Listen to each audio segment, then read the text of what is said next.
या ठिकाणी मी तूप बनवणार आहे। तर इथे मी 10 दिवसाची साय जमा केलेली आहे, ती घेतलेली आहे आणि 10 ते 15 दिवसाच्या आतच साय जमा झाली की त्याचं दही बनवून तूप बनवते मी। जास्त दिवस पण ठेवलं की त्याचा आंबट वास यायला लागतो, म्हणून मी काय करते, एक 10 ते 15 दिवसाच्या आतमध्येच जेवढी साय जमा झालेली असेल तेवढ्याचं मी दही करून तूप बनवते। ही 10 दिवसाची साय आहे, जास्त नाही जमा झाली यावेळेस, तरी याचा आता मला दही लावायचं आहे।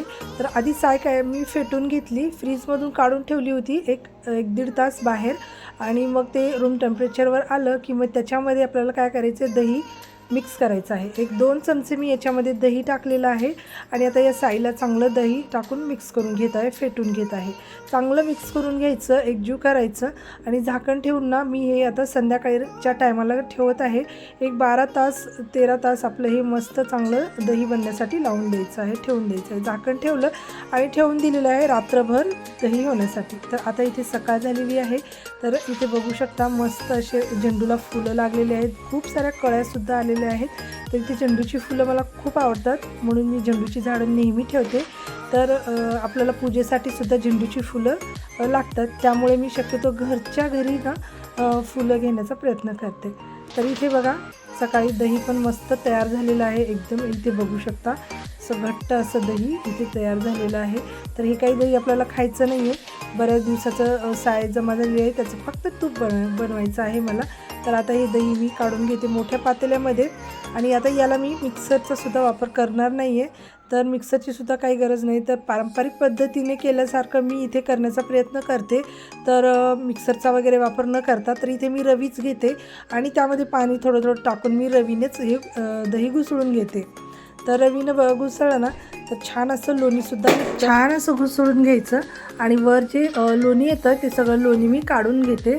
तर इथे बघा छान असं लोणी आलेलं आहे, जास्त निघत नाही, एक वाटीवरून तूप असं निघतं। तर मी अशीच तूप थोडं थोडं मी काढत असते। एकदम साय जमा करून करायचं म्हटलं की जास्त वेळ पण लागतो, म्हणून मी अशाच पद्धतीने करते आणि रवीनंच मी काढते। मिक्सरचे जास्त भांडे वगैरे भरवत बसायच्यावरचं ना असं थोडंसं एक पातेलं तेवढं भरतं आणि एक वाटी वगैरे। तर इथे मस्त असं इतकं लोणी निघाले, तर मी लगेच कढायला ठेवणार आहे तूप। तर याला फ्रीजमध्ये पण मी ठेवून देते कधी कधी, त्यातलं पाणी सगळं निथळून घेऊन आता मी डायरेक्ट तूप काढण्यासाठी ठेवून दिलेलं आहे। तूप काढण्यासाठी बरेच जण तुपामध्ये लवंग टाकतात, खाण्याचं पान वगैरे टाकतात, मी काहीच टाकत नाही, खूप छान बनतं असं सुद्धा काही न टाकता। आणि एकदम चांगलं असं कडू द्यायचं आहे तूप, छान असा वरी फेस आला आणि आता हे बघा ब्राऊन असा कलर झाला। गॅस बंद करायचा आणि थंड झालं की याला गाळून घेते, आणि आता इथे मस्त असं आपलं साजूक तूप तयार झालेलं आहे घरच्या घरी। तर अशा पद्धतीने मी बनवते।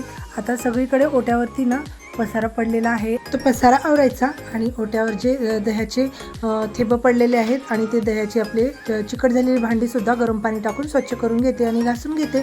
तर अशा पद्धतीने एकदम सोप्या पद्धतीने साजूक तूप बनवते। तुम्ही कसं बनवता ते नक्की कमेंट करून सांगा। व्हिडिओ आवडल्यास लाईक करा आणि चॅनलला सबस्क्राईब करा। Bye bye.